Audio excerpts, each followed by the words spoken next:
Hey everybody, I'm Tyler Weatherly. And I'm Blake James. And we're going to talk about being entrepreneurs today. So the first talking point that we have is, why did you become an entrepreneur? So do you want to answer or do you want me to go first? Go ahead.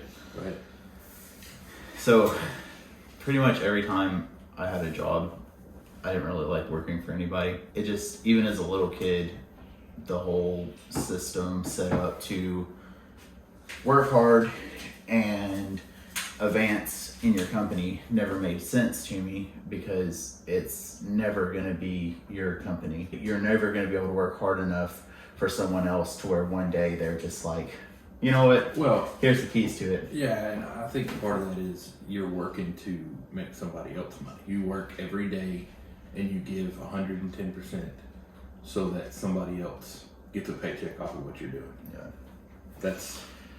I would rather have a paycheck off of what I'm doing. And I started, man, like when you think about really like becoming an entrepreneur, man, I started doing stuff when I was a teenager. Oh yeah. I mean, same.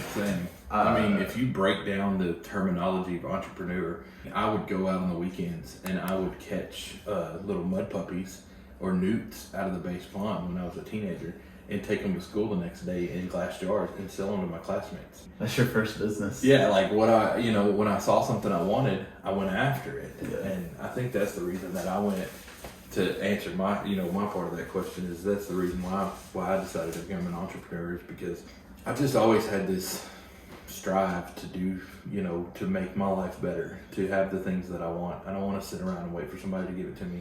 That's not how I operate. My grandpa told me a long time ago, son, you work for the bread that's on your table.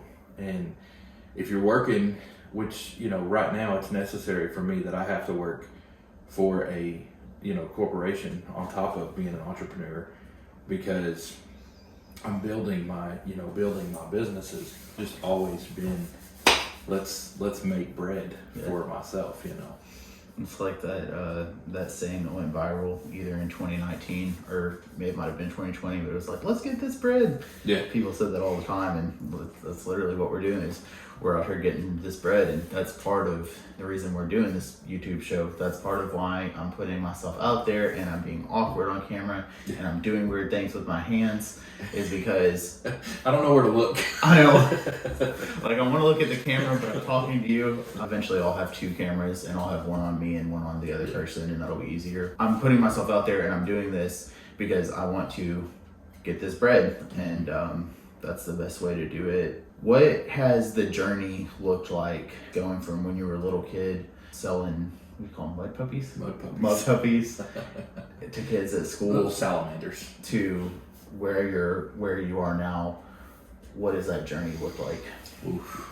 And that's what, a 30 year journey? Yeah, let's say I'm 37, so if you take junior high school, so we'll say 14. let's say 20 years, 25 years. That's been a rough back Arkansas road. It has been a rough road. I went up and I went down and I went sideways and I went any other direction you can think. I've always knew that I wanted to do something for myself. I've always knew I wanted to be an independent contractor, or own my own business, or do something for other folks. Like, but I've always also not had the means to make it happen until this stage in my life. Maybe other stuff was more important that I couldn't make it happen. Had I actually started a business when I was 20, I would be in a lot different space than I am now. But unfortunately that didn't happen. Other things that I thought were more important came up, or just maybe not more important, but on a different burner of the stove. And it's been a rough road, but here we are. Now if you think about it, technically I have 3. Yeah, if you count Uber and stuff. Yeah, if you count independent contractor, that's your thing. Yeah. And the hard part about that is finding the time. I mean, there's just not enough hours in the day. Like, to find the time to make things happen for each one of your companies, and then still have time to make things happen for my full-time job at the moment.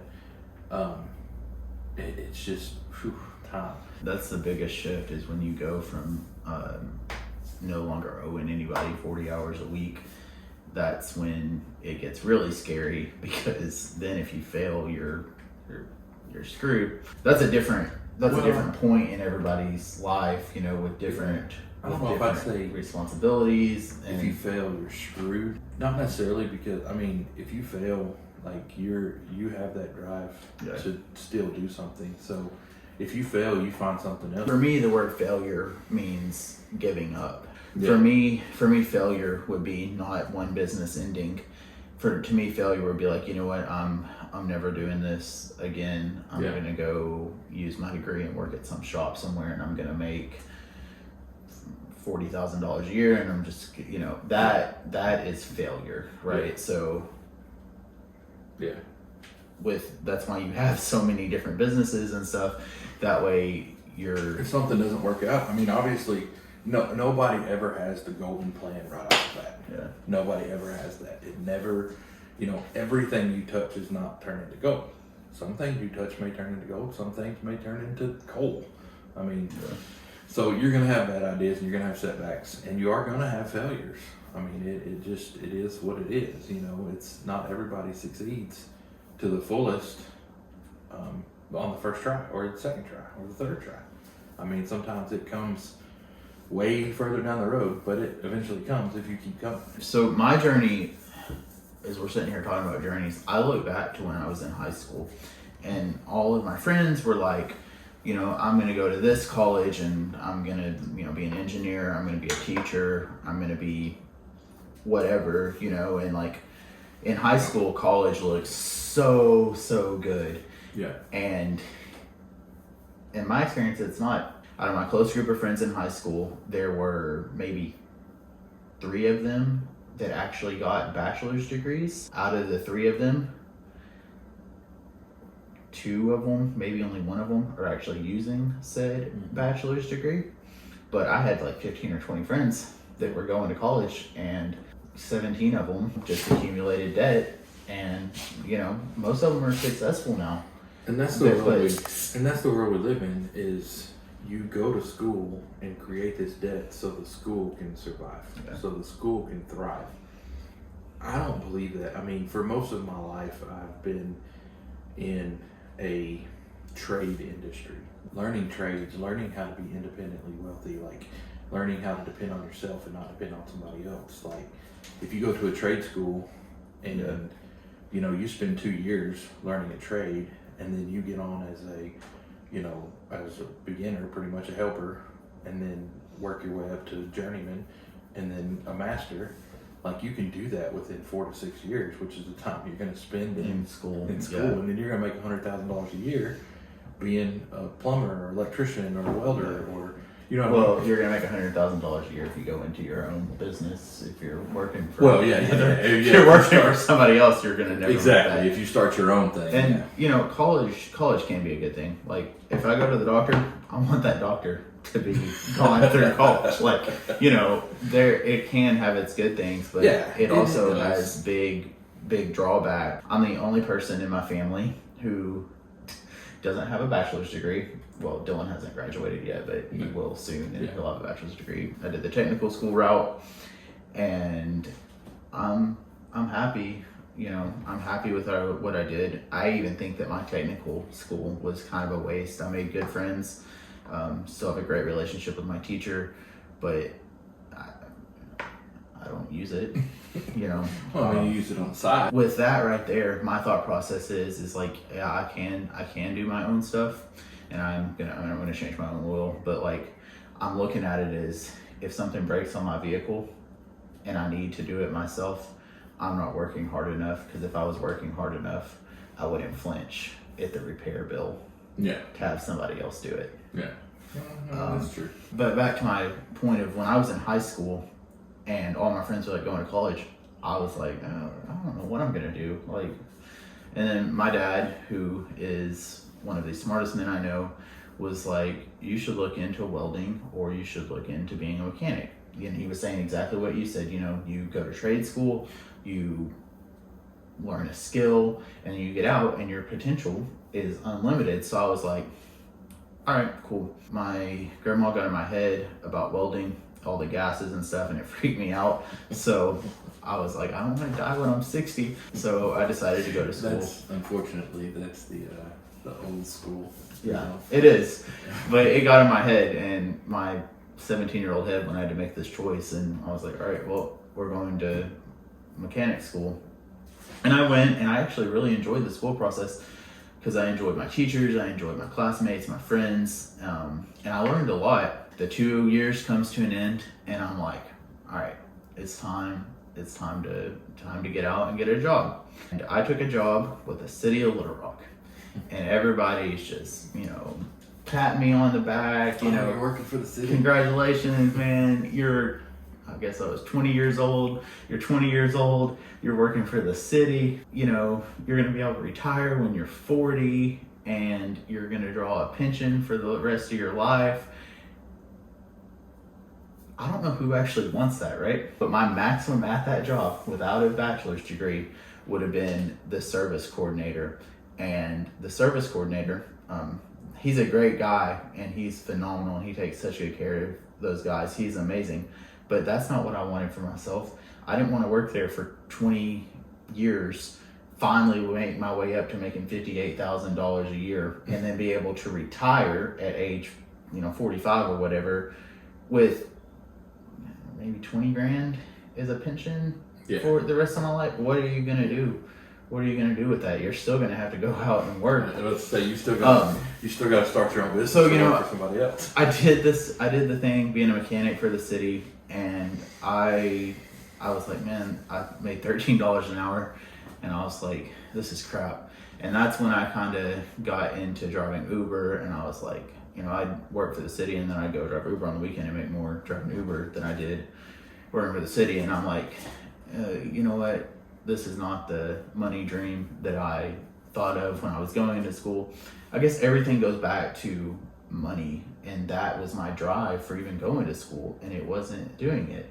I didn't want to wait 20 years for that to come to where you're actually making a decent amount of money.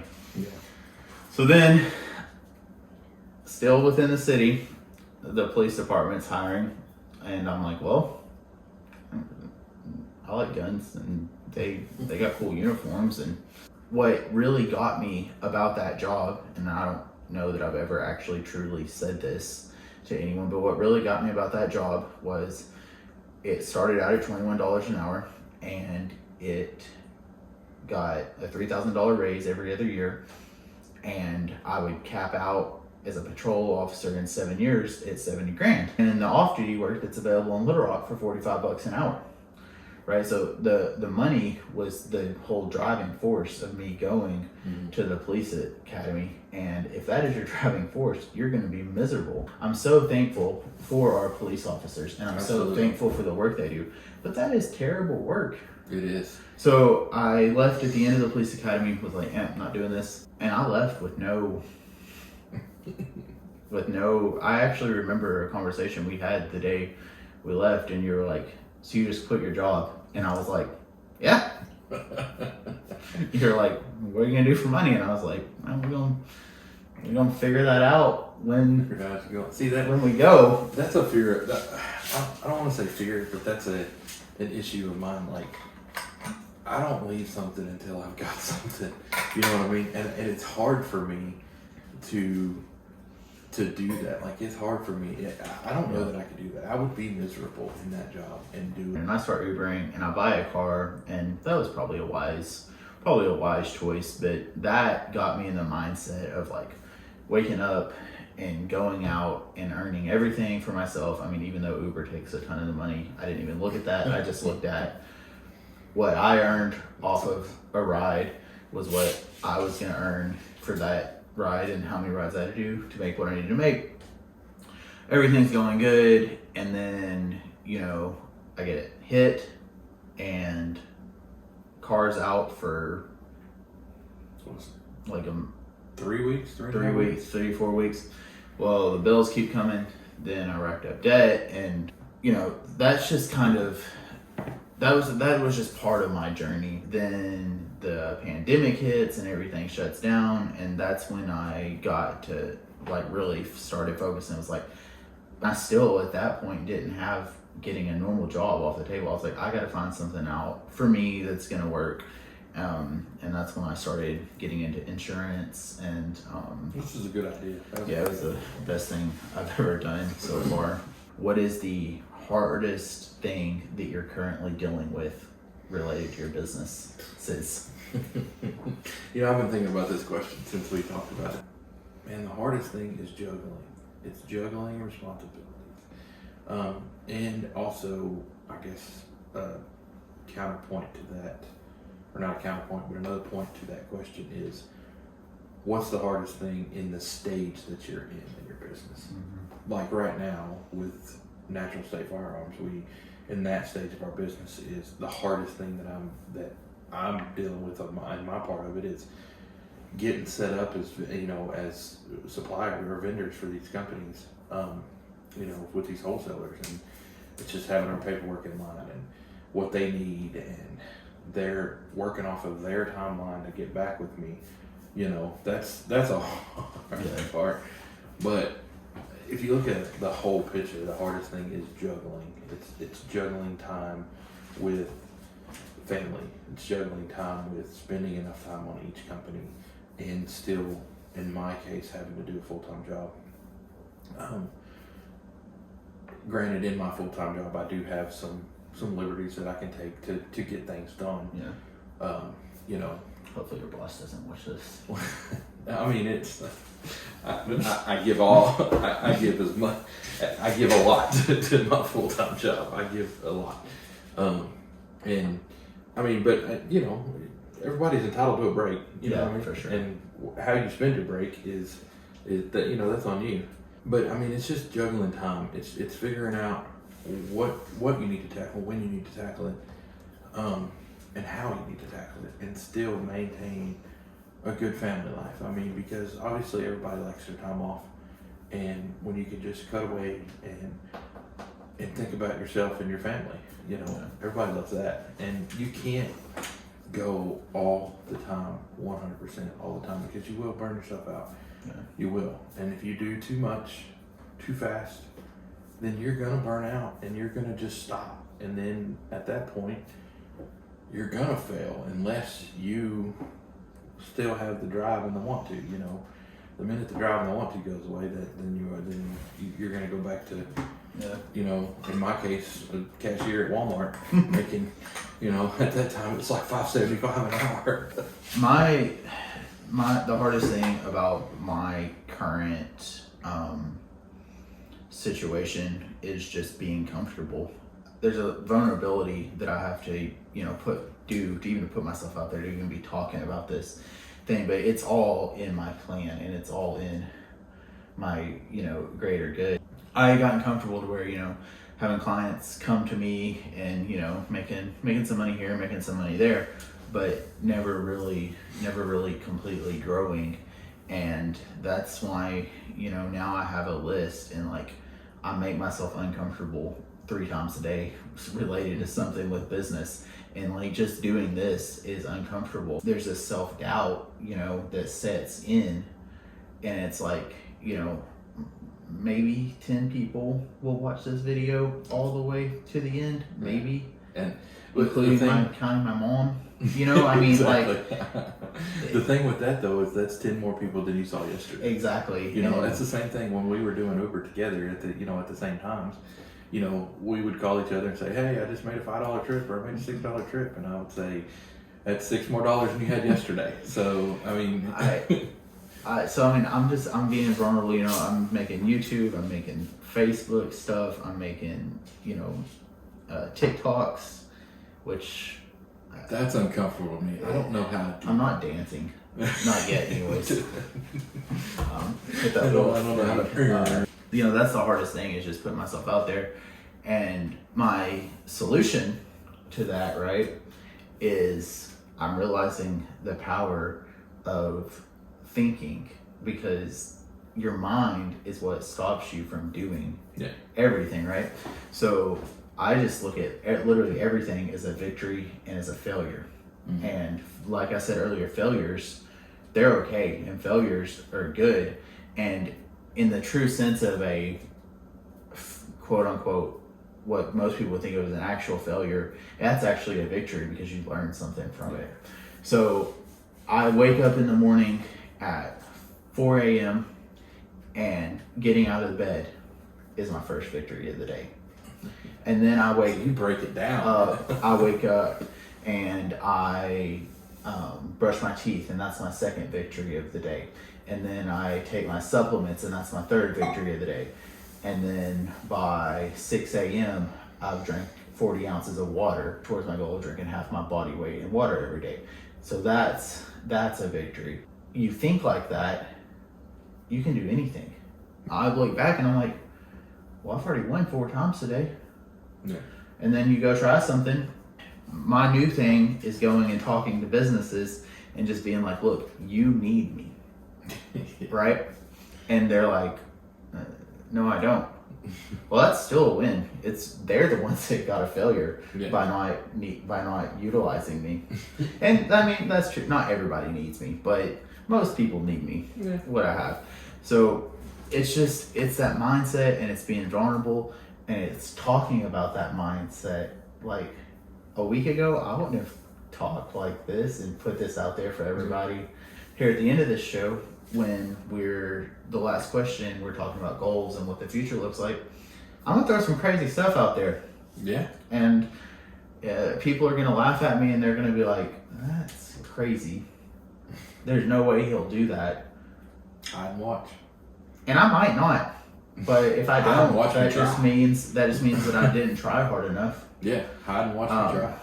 You know, and the people that say it, they're not going to say it to my face unless they're anonymous on the internet, and then You got your keyboard who warriors. cares? Yeah. You know, people might talk behind my back, be like, "Dude, that dude's crazy. He's making. Did you see him on TikTok?" Like, but they're talking about me. Hey. They're talking about me. They're like this dude. Like, tell her, okay, he does health and life insurance, and he's part of a gun company, but they're talking about me, so it's a win. Yeah. It's another win. Yeah. By the time I go to bed, I have like 60 wins stacked up, and you feel good. Yeah. You feel good. So what do they say? How is it phrased? All PR is good PR, whether it's Yeah. good or bad. I mean, they're talking about you regardless. I mean, look at all these athletes, and look at all these movie stars that have just got themselves in trouble and quote unquote ruined their life. And I mean, I don't see hardly any celebrities, whether it's sports or whether it's Hollywood, that have ruined their lives. I mean, all PR is good PR in my book. I mean, if you're Unless you're Aaron Hernandez. that's Aaron Hernandez. That's true. Or Ray Lewis.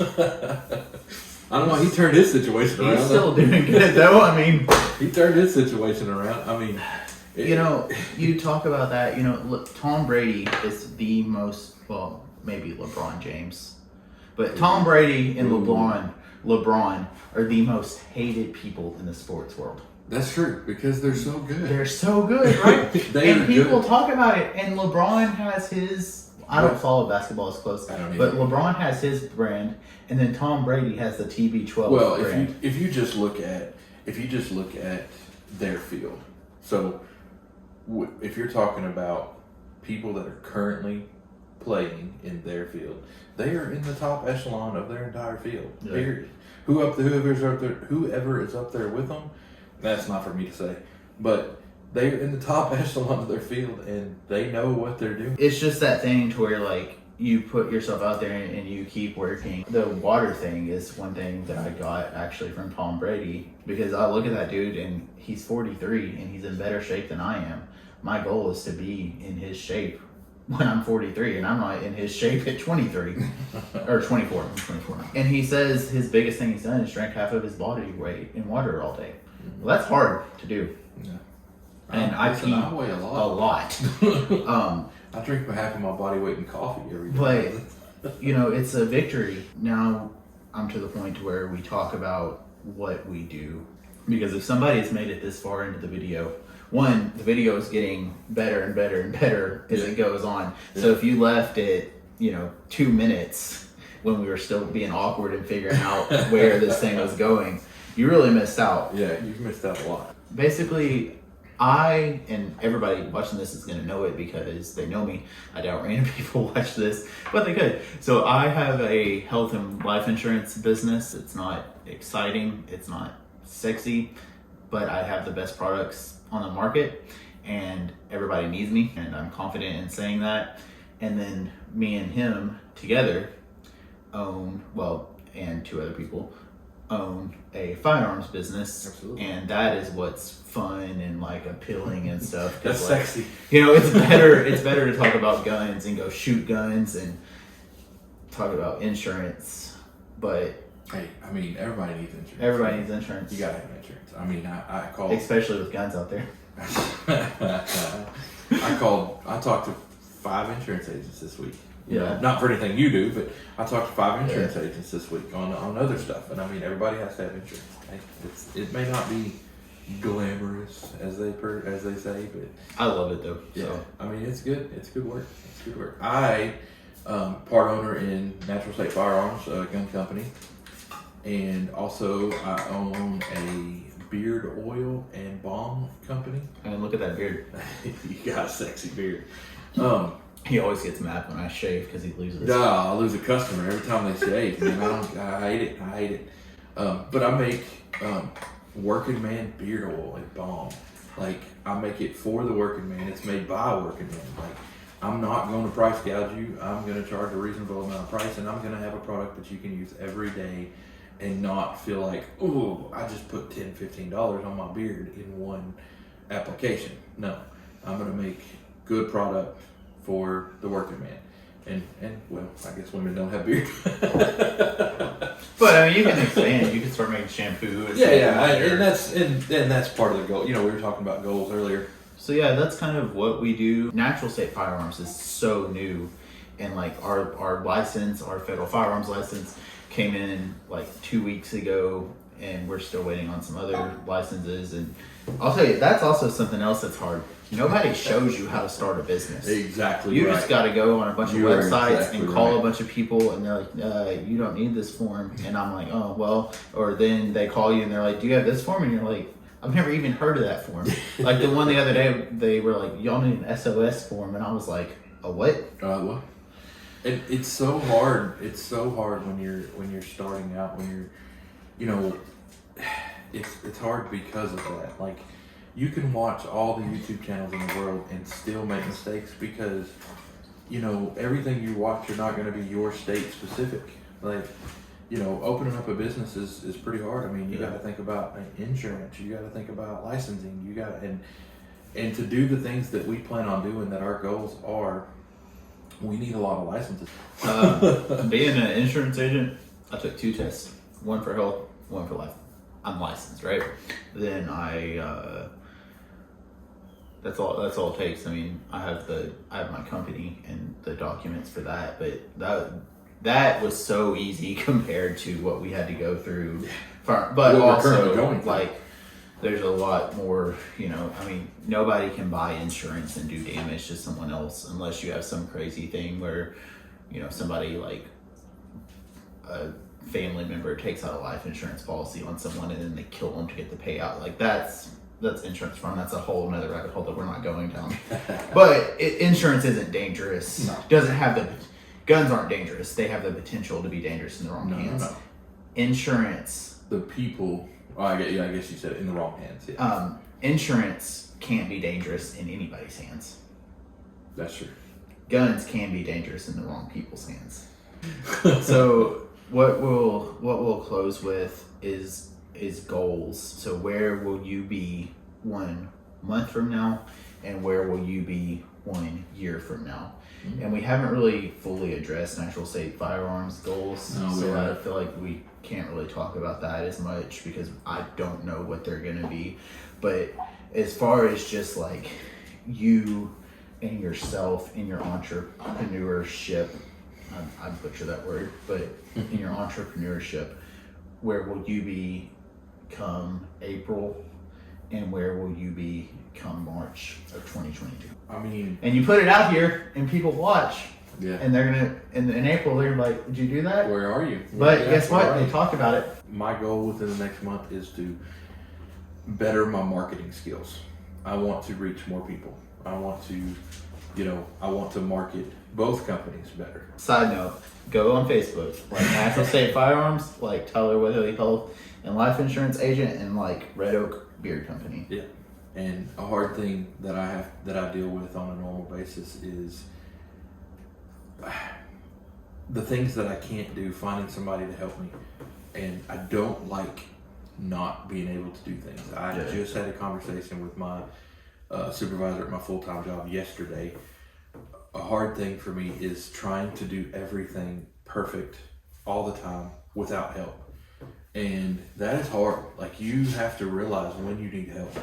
You have to realize when there's something that you can't do because you don't have the knowledge, or B, the time, or C, the physical part of it. Like, I mean, you have to know when to say I need help, and that is extremely hard for me because I don't like to ask people for help. I like to do things myself. I like to be reliant on myself. I don't like to rely on anybody else to make my bread, or for my health and safety, or for my anything. That is a hard thing for me. Yeah. And I'm learning. I'm trying to learn as best I can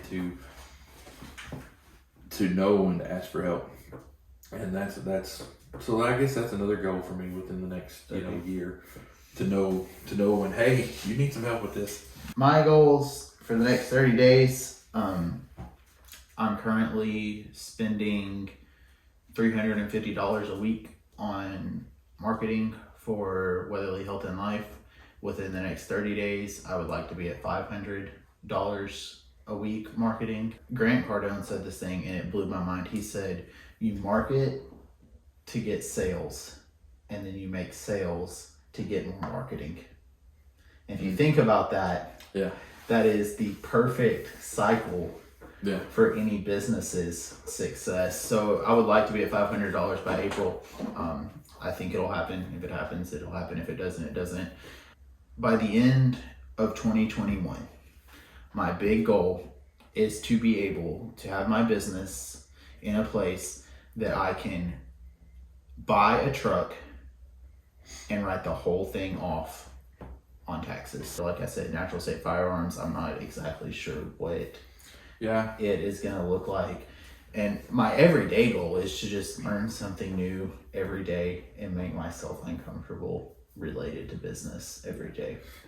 Let me tell you, looking at Natural State Firearms, learning something new every day, not necessarily in the firearms. I mean, there's a lot left to learn. Absolutely. There's a lot of different avenues of guns left for me to learn, and nobody is ever going to know all of it.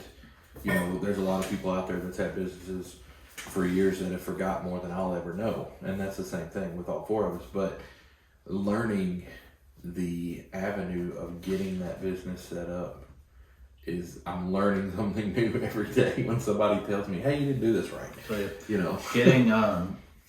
getting the LLC for Weatherly Health and Life was insanely easier than getting the LLC for Natural State Firearms. Yeah.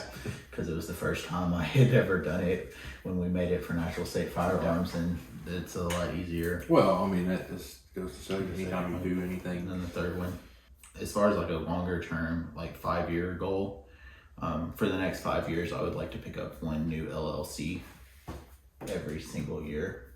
So I'm setting it 5, or so that me and Megan, my wife, we're setting at 5 LLCs between the two of us 5 years from now, and I'm a partner in Natural State Firearms. Those are big goals. That's a lot of work. I mean, because it's just like I was saying. There's no shortage of LLCs, though. There's no shortage of people being willing to spend money. Yeah, you're exactly right. Is there anything in closing that you want to leave if anybody has watched this far in the video? Or actually, no, screw that. For the people who have watched this far in the video, because it's going to happen, not if. Yeah, for the people that have watched this far, I would say I'm gonna take my grandpa's stance. Make your own bread. Put your own bread on your table, because nobody's going to do it for you. If you want it, go get it. Don't sit back and wait for somebody to do it for you. Your goals aren't going to happen. So make your own bread. You know, you work for the food that's on your table for you. And my final thing is, the people who have watched this far, they're obviously interested in business. Do it. There's billions of dollars that change hands every day.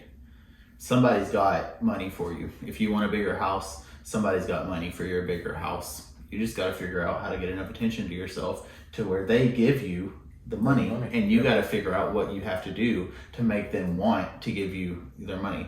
When I go to Chick-fil-A and eat, I want to give them my money. That's because it's the Lord's chicken. I mean, they have done something to where I want to. I'm not like, oh crap, I gotta go to Chick-fil-A and I've got to pay them $10 for my lunch. Yeah. No, I'm like, oh boys, sign me up. I'm gonna go get that Because Lord's chicken. they've created a product. Well, they're a big corporation. They started small. So that's just my thing, is kind of goes along with Blake's, is go out, get your money. If you want more content like this, please subscribe to my channel. Please comment stuff that we should do next.